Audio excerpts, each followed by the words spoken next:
Salut les stratoniens, j'espère que vous allez tous super bien. On est parti aujourd'hui pour de l'analyse technique. On va parler du Bitcoin, l'Ether, le BNB, le SP500. On a le Bitcoin qui réintègre, c'est plutôt pas mal. On va voir un petit peu ce qu'on peut avoir. On a le SNX Zcash Compound, très intéressant. Le GMT qui pump grâce à la news. On ira voir Twitter, l'order book. On ira voir bien évidemment les liquidations. Aussi, on a un petit launchpad sur Bybit de Apex, donc je vous laisserai aller voir. Et toutes les personnes qui n'ont pas de compte, et même les personnes qui ont un compte mais qui n'ont jamais fait de dépôt sur leur compte Bybit, vous pouvez en faire jusqu'à la fin du mois et vous avez peut-être une chance de gagner 250 $. Je tirerai au sort parmi les gens qui font ça. Donc, je rappelle qu'il n'y a pas énormément de gens qui le font. Donc, souvent, on se retrouve, c'est un gagnant sur environ 10-20 personnes. Et je trouve que ça vaut la peine. 250 balles, c'est pas à négliger. Enfin bref, je vous invite à aller le voir. Inscrivez-vous pour potentiellement gagner les 250. Je pense que ça vaut la peine. Et puis, je vous souhaite une excellente vidéo. On est tout de suite parti. Crypto, million.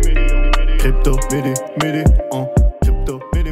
Donc on est parti ici sur le Bitcoin. Donc il a chuté depuis hier, hein. C'était assez prévisible. Je vous avais dit qu'on allait sans doute faire un fake move dans un sens ou dans l'autre. On a fini par descendre. On réintègre directement le bas du range. Donc vous voyez ici, cassure, réintégration instantanée, plus ici petit pullback. Donc ça c'est plutôt pas mal. On va voir si ça tient. Je pense qu'on peut encore enfoncer un petit peu.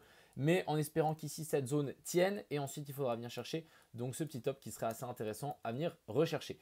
Souvent, quand on fait des déviations, donc ici on peut considérer ça comme une petite déviation, on part souvent assez fortement dans le sens inverse. Donc ça voudrait dire qu'on va sans doute venir chercher le milieu du range, voire ici le haut pour le BTC. Donc on peut clairement pousser ici vers le nord. Et ça, c'est plutôt assez intéressant et c'est plutôt une bonne nouvelle. On peut mettre ça en fonction des liquidations Binance ici. On a 2-3 petites liquidations au nord. Donc si on regarde ici, on a quand même un gros pic. Donc ouais, il y a des gens qui ont shorté et leurs liquidations sont ici. Donc à mon avis, ici on a piégé pas mal de gens. Maintenant, on va venir les défoncer. Donc voilà, pourquoi pas réintégrer le milieu du range pour le BTC. Ça me semblerait la prochaine zone à venir chercher. Il y a encore des petites liquidations jusque vers la zone des 42 300. 42 300. C'est ici, donc il y a quand même un bout à venir chercher. Donc actuellement, je préférais plutôt prendre des longues. De plus, on a une petite divergence ici qui s'est mise en place, même si elle n'est pas énorme. Mais on a quand même une petite divergence, donc à prendre en compte. Et pourquoi pas nous faire un petit rebond. On verra comment ça se passe. Mais voilà, il faut qu'on arrive à maintenir et qu'on arrive à clôturer ici au-dessus de ces anciens bottoms. Et pourquoi pas faire un petit pullback pour ensuite partir plus haut vers le nord. Du côté de l'order book, on va juste passer sur Binance, Binance Future. Ça a été défendu un petit peu ici, mais rien de bien intéressant. On a le mur ici qui a été enlevé aussi. Ça, c'est à noter. Mais du côté ici de Binance, on a pris 2-3 ordres. Mais vraiment, rien de bien intéressant. Il n'y a pas de mur. Il n'y a rien du tout pour le moment. On a FTX qui essaie de défendre ici en dessous. Mais ça fait barrage ici sur le petit aller-retour que je vous ai montré. La zone de supply qu'on avait là. Donc, typique, hein, les bears qui défendent ce genre de zone. Ça ne m'étonne pas. Du côté aussi donc de Twitter, on avait ça, je trouvais ça assez intéressant. On a la première fois un Blue Diamond Weekly qui a été confirmé sur le Market Cypher et sur le VMC. Donc pour les gens qui ne connaissent pas, c'est des indicateurs techniques. Donc c'est CryptoFace qui a inventé ça. Mais c'est la première fois qu'on a ça et c'est plutôt mauvais signe pour le coup. Encore une fois, on est en weekly. Là, j'ai parti en petite time frame. Je pense que clairement, ce bottom ici, ça n'a pas l'air d'un bottom. Je pense qu'on peut clairement descendre plus bas. Mais voilà, en petite time frame, je pense qu'on peut avoir un petit pump pour ensuite redescendre. Mais voilà, faire ici un Blue Diamond en weekly, c'est quelque chose qu'on n'a pas forcément envie de voir. Et c'est pas quelque chose que vraiment qu'on n'a pas envie de voir pour le coup. Donc ça, c'est plutôt mauvais signe. Du côté de l'Ether, donc même chose, l'Ether, on a une petite divergence ici, on a un pic de volume, on est arrivé dans la zone de POI, donc ça c'est assez intéressant. Maintenant ce qu'il nous faut c'est réintégrer tout ça et venir chercher des nouveaux sommets. Tant qu'on n'a pas de nouveaux sommets ici, ça reste une tendance baissière, même si on a des petites divergences qui se mettent en place. Du côté de BNB, on est venu chercher la zone de POI qu'il y avait ici en bas et la petite zone de supply que je vous avais montré hier. Donc ici, on est revenu parfaitement dessus. Maintenant, ce qu'on veut, c'est un nouveau sommet. Donc déjà, si on arrive à casser ça, ça serait top. Et ici, je ne voudrais pas qu'on se fasse repousser. Je voudrais au moins qu'on arrive à faire un nouveau sommet. Ensuite, on peut corriger pour ensuite repartir. Mais tant qu'on n'a pas ça, c'est moche. Et là, on est bien venu chercher tous les stop loss qu'on avait qui a été placé là en dessous avant de vouloir partir. Donc ça, c'est plutôt optimiste pour le coup. Mais encore une fois, rien n'est gagné. Il nous faut que le BTC rebondisse et qu'il nous confirme 2-3 choses. Le SP500 qui a rechuté, pourquoi pas ici nous faire un petit double bottom sur la zone de support. Donc à voir si ça va se passer. Maintenant, ce qu'il nous faut, c'est un nouveau sommet par rapport à là pour vraiment inverser cette tendance baissière ici. Donc vous voyez ici, on fait toujours des sommets toujours plus bas et des plus bas toujours plus bas. Du côté donc de nos alts, ici, donc on a le GMT qui prend 21%. Regardez ce pump pour dire que moi j'étais sorti ici du trade. Dommage, mine de rien on aurait pris TP ici, mais voilà, explosion du GMT. On a eu 2-3 news sur Steppen, je ferai peut-être une vidéo pour vous en parler un petit peu, mais voilà, énorme news, ça a tout cassé vers le haut, donc ça c'est plutôt un bon signe. Donc est-ce qu'on va pouvoir avoir un pullback dans cette zone pour ensuite repartir? Ça c'est à voir. Si on revient, ça pourrait être une belle zone de longue. Pour le moment, voilà, on va se battre avec la zone de POI qu'on a là. Donc maintenant, ce qu'il nous faut, c'est un nouveau sommet à tout prix pour vraiment nous dire ok, on est reparti, on peut pousser plus haut. Ensuite, ici, on a le rune, donc toujours pas d'inversion de structure, mais voilà, on peut potentiellement en avoir une si vraiment on arrive à venir chercher un nouveau plus haut par rapport à ça, voire même si on arrive à faire un nouveau plus haut par rapport à ça, là on pourra se dire ok, on est peut-être en train d'inverser la structure. Le rune qui est descendu assez bas, mine de rien, et il est sur des zones assez intéressantes, je trouve, pour potentiellement tenter un truc. Donc pour le moment, on va attendre un petit time frame si on n'a pas quelque chose, mais petite divergence ici qui est en train de se former. Je rappelle qu'on peut toujours descendre chercher cette zone-là sans trop de problèmes. Mais si on se retourne ici et qu'on arrive à faire un nouveau top, ça sera plutôt pas mal et on pourra considérer ça comme un petit pullback sur ces zones-là. Ensuite ici, on a le sol. Le sol, je le surveille de très très proche pour les gens qui me suivent un petit peu plus longtemps. Vous savez que je le surveille depuis ici en bas qui était assez intéressant. Voilà, maintenant j'attends toujours un petit rebond, un petit tour dans cette zone-là. On va quand même surveiller si jamais on a quelque chose qui s'inverse ici dans cette zone-là. Donc si on arrive à faire un truc par rapport à ici et qu'on arrive à venir chercher un nouveau plus haut, donc ici, ça sera vraiment le top. Si vraiment on arrive à nous faire un truc comme ça, ou qu'on vienne chercher, on redescend et on repart, ça sera vraiment super. Pour le coup, je pense qu'on peut quand même faire un petit tour vers le bas. Il y a vraiment cette zone de supply à venir chercher, mais pour le moment, ce n'est pas le cas. On va simplement patienter des confirmations un petit peu plus prononcées. On a le Luna qui explose et qui arrive à nous inverser la structure. Donc vous voyez ici, on est en tendance baissière sur toute cette zone. Et là, qu'est-ce qu'on a fait? On est venu faire un nouveau sommet par rapport à ça. Donc ça, c'est très très bon. Et ça veut simplement nous dire qu'on va peut-être pouvoir se placer à l'achat. Donc là, inversion de structure, ça c'est super. Maintenant, ce qu'il faut simplement attendre, c'est une petite correction, qu'on revienne chercher toute cette zone-là et ensuite qu'on reparte.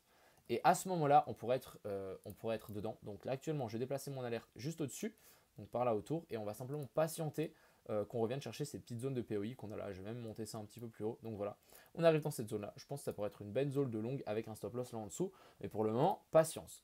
Il y a le campagne sur lequel je suis rentré, donc merci aux personnes qui étaient dans le groupe privé. Merci à vous aussi d'avoir les yeux un petit peu partout et d'analyser un petit peu tout, parce que moi, je n'ai pas les yeux forcément partout. Donc, qu'est-ce qu'on a eu? On a une énorme inversion de structure. Donc ici, vous voyez qu'on a fait un nouveau plus haut et on a fait une clôture plus haut. Et ici, on a fait une clôture plus bas. Donc, qu'est-ce que ça nous signifie? Ça veut dire qu'ici, on a eu une continuation de la structure baissière. Donc, je vais vous mettre ici, continuation de la structure baissière. Ici, on a un breakout. Donc si je trouve ici, voilà, boum, joli breakout. Et ensuite, ici, on corrige donc en A, B et puis C. On vient chercher la zone, c'était l'ancienne zone de support. Ici, on refait support sur cette même zone. Donc, belle zone de support sur laquelle on peut rebondir. Ensuite, on peut considérer ça comme une déviation. Et en plus, ici, en plus petite time frame, on est sur la EMA 200 en 4 heures. Et si je zoome ici en 15 minutes, qu'est-ce qu'on a? On a aussi une petite inversion de structure. Donc, vous voyez que ici, on a fait un breakout plus haut que ce sommet. Donc, ça, c'est plutôt bon signe. Donc hop, breakout, et ici on a fait continuation de la structure. Donc si je veux bien prendre de là à ici, et là on a bien et bien une continuation de la structure. Donc ça c'est plutôt bon signe. Ensuite on vient chercher la zone de POI, donc je l'ai indiqué ici, c'est la zone d'intérêt. C'était la dernière bougie rouge ici qu'on a sous la zone des 0,5 de la dernière montée. On est revenu parfaitement dessus, et pour le moment, moi je suis rentré ici sur la petite mèche, c'est pas ça que je voulais faire, mais on est rentré ici sur la petite mèche, donc même si on est descendu un petit peu en négatif, je pense que ça peut tenir. Et TP, du coup, je TP sur un nouveau sommet par rapport à ça. Donc ici, pour moi, en fait, le fait d'avoir inversé ici cette grosse structure plus la petite structure, ça va nous enclencher une confirmation de la petite structure qui peut nous enclencher en fait une confirmation de la grosse structure. Et on prend TP sur l'ancien top qui va sans doute venir chercher un peu plus haut. Donc voilà, pour le moment, je suis dans ce trade, on verra comment ça se passe. On a le Zcash qui peut être aussi super intéressant. Je vais dézoomer ça. Donc, on est revenu faire un joli support donc sur l'ancienne zone résistance et ici support. Magnifique, un magnifique retest de ce W. Donc, ça, c'est quelque chose qu'on a envie de voir. Si on zoome un petit peu, on a une inversion de structure. Vous voyez bien ici qu'on a fait une cassure au nord, une cassure au sud. Donc, là, on a une inversion de caractère. On vient même chercher un nouveau plus haut. Et maintenant, ce qu'on peut imaginer, c'est un pullback, revenir chercher les zones de POI qu'on a là pour ensuite repartir. Donc ici, pour moi, le Zcash, c'est à surveiller. On est sur une grosse zone de support et même en plus petit time frame, on commence à avoir des inversions de structure. Donc ça, c'est très bien. Je vais mettre une alerte par là Et si on revient, à mon avis, je vais sans doute prendre le trade avec un stop loss là en dessous et venir chercher du coup un nouveau top par rapport à ceci. Et ensuite, pour finir, on a le SNX qui est aussi en train de nous faire un joli petit rebond donc sur toute la zone ici. On est venu chercher aussi la zone de POI qu'il y avait là. Je vais vous la dessiner. Tac, tac. Donc magnifique, on vient la chercher. Ensuite, qu'est-ce qu'on vient faire? On vient confirmer et on vient faire une inversion de structure. Ici, on a de nouveau ce petit zone de supply sur lequel on vient faire une clôture en dessous. Ensuite, on corrige, on vient chercher la grosse zone de POI qu'on a là.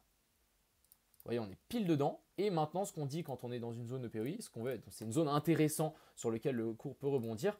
On vient zoomer et on vient regarder si on n'a pas une inversion de structure dans la petite time frame. Et bien évidemment, j'ai cru qu'on en avait une malheureusement, mais non, pas encore. On avait ici potentiellement, il aurait fallu avoir une cassure sous la mèche, mais finalement on n'en a pas eu. Je vais considérer quand même qu'on a eu un breakout parce qu'en fait ici c'est clairement une mèche de liquidation, donc normalement on ne serait pas descendu autant bas. Pour les gens un petit peu plus safe, pourquoi pas attendre une cassure de ça pour ensuite redescendre. Voilà. Moi je pense que je vais placer un ordre par là autour. Si on a une petite descente pour ensuite repartir, ça me semblerait plutôt pas mal pour le petit SNX. Donc pour le moment, je suis assez patient. Je pense que le BTC peut rebondir. J'aime bien ce qu'il nous a fait. Encore une fois, attendons la clôture en 4 heures pour vraiment voir si on réintègre ou pas. Et ici en 1 heure, pour le moment, on se fait bien repousser quand même. Donc il faut quand même faire attention, mine de rien.